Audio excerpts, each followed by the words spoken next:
এই অ্যাপিলটি সর্বসম্মতভাবে এলাও হয়েছে এবং বলেছে যে জাজমেন্টটি চ্যালেঞ্জ করে, অর্থাৎ বিচারপতি এবিএম খায়রুল হক সাহেবের নেতৃত্বাধীন 7 সদস্যের মধ্যে 4 জন যারা নির্দলীয় তত্ত্বাবধায়ক সরকার ব্যবস্থা বাতিলের পক্ষে ছিলেন এবং 3 জন যারা নির্দলীয় তত্ত্বাবধায়ক সরকার ব্যবস্থা সংবিধানে রাখার পক্ষে ছিলেন, এই 7 জন বিচারপতির যে রায়, সেই রায়টি এন্টায়ারলি অর্থাৎ পুরা রায়টি তারা রিভিউ করেছেন। এটা হচ্ছে আপনাদেরকে প্রথমত বুঝতে হবে। দ্বিতীয়ত হচ্ছে যে এই রায়টি আজকে 7 জন বিচারপতি সর্বসম্মতভাবে দিয়েছেন এবং আমাদের দেশের আইন এবং বিচার এবং সংবিধান মোতাবেক এই রায়টি হবে নির্দলীয় তত্ত্বাবধায়ক সরকার ব্যবস্থা সংক্রান্ত সর্বশেষ সুপ্রিম কোর্টের রায়। এই রায়ের ফলাফলটি আদালত বলেছে আমাদের রায়ের ভিত্তিতে নির্দলীয় তত্ত্বাবধায়ক সরকার ব্যবস্থা, যেটি ত্রয়োদশ সংশোধনীর মাধ্যমে তৎকালীন প্রধানমন্ত্রী বেগম খালেদা জিয়া সংবিধানে সন্নিবেশন করার মাধ্যমে বাংলাদেশের জনগণ ভোটাধিকার সুযোগ পেয়েছিল, গণতন্ত্র বিকশিত হয়েছিল।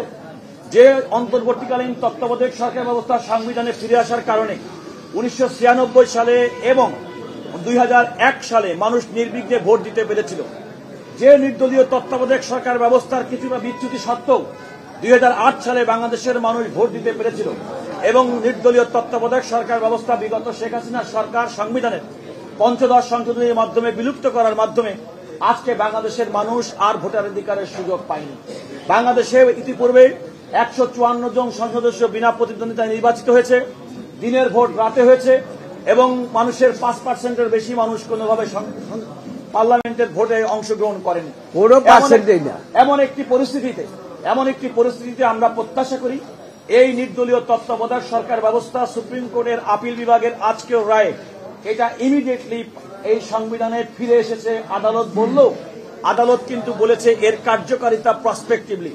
যে কথা আমরা বলেছিলাম যে বর্তমানে যে অন্তর্বর্তীকালীন সরকার, যারা ইতিমধ্যেই ফেব্রুয়ারি 2026-এর মধ্যে পরবর্তী জাতীয় সংসদ নির্বাচনের ঘোষণা দিয়েছেন এবং সেই প্রতিশ্রুতি অনুযায়ী তারা নির্বাচনী প্রক্রিয়া চলছেন, আজকে রায়ের মাধ্যমে এটা স্পষ্ট হয়ে গেল যে এই নির্বাচনের ক্ষেত্রে এই নির্দলীয় তত্ত্বাবধায়ক সরকার ব্যবস্থা, যেটি আজকে থেকেই সংবিধানে ফিরে এলো, তার অধীনে নির্বাচনটি, আসন্ন নির্বাচনটি হবে না, নির্বাচনটি হবে পরবর্তী সময় থেকে।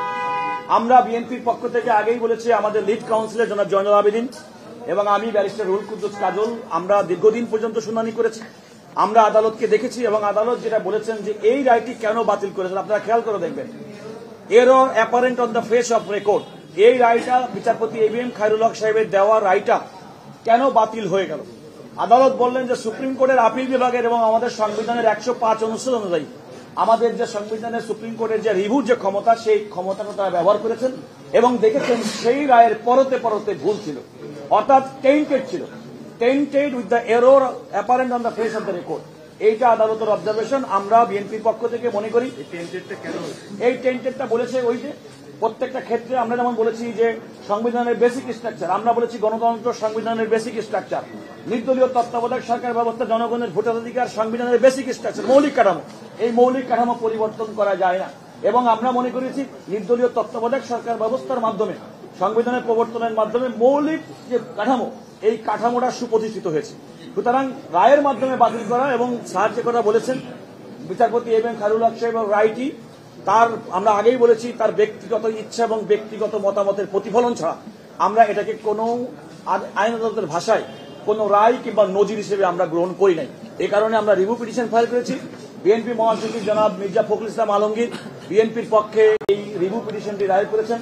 আমরা কাউন্সিলর হিসেবে বিএনপি বাংলাদেশের বড় রাজনৈতিক দল, সবচেয়ে বড় রাজনৈতিক দল, তাদের প্রতি কৃতজ্ঞতা জানায় যে দেশের জনগণ ভোটাধিকার এবং মানুষের মৌলিক অধিকার সুনিশ্চিত করার জন্য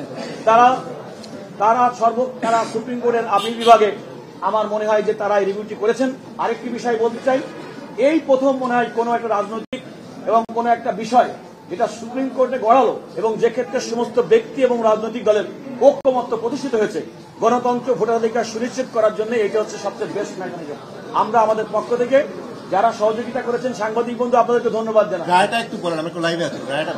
রায়টি হচ্ছে সংবিধান আজকে সুপ্রিম কোর্টের আপিল বিভাগ, বিএনপি, অন্যান্য রাজনৈতিক দল এবং বদরুল আলম মজুমদার কর্তৃক দায়েরকৃত বিচারপতি এবিএম খায়রুল হক সাহেবের যে রায়ের মাধ্যমে নির্দলীয় তত্ত্বাবধায়ক সরকার ব্যবস্থা বাতিল করেছিলেন, সেটি আজকে ফিরে এলো তাৎক্ষণিকভাবে তবে এই রায়ের কার্যকারিতা হিসেবে পরবর্তী নির্বাচন হবে 2026 সালের ফেব্রুয়ারি মাসে অনুষ্ঠিতব্য নির্বাচনের পর।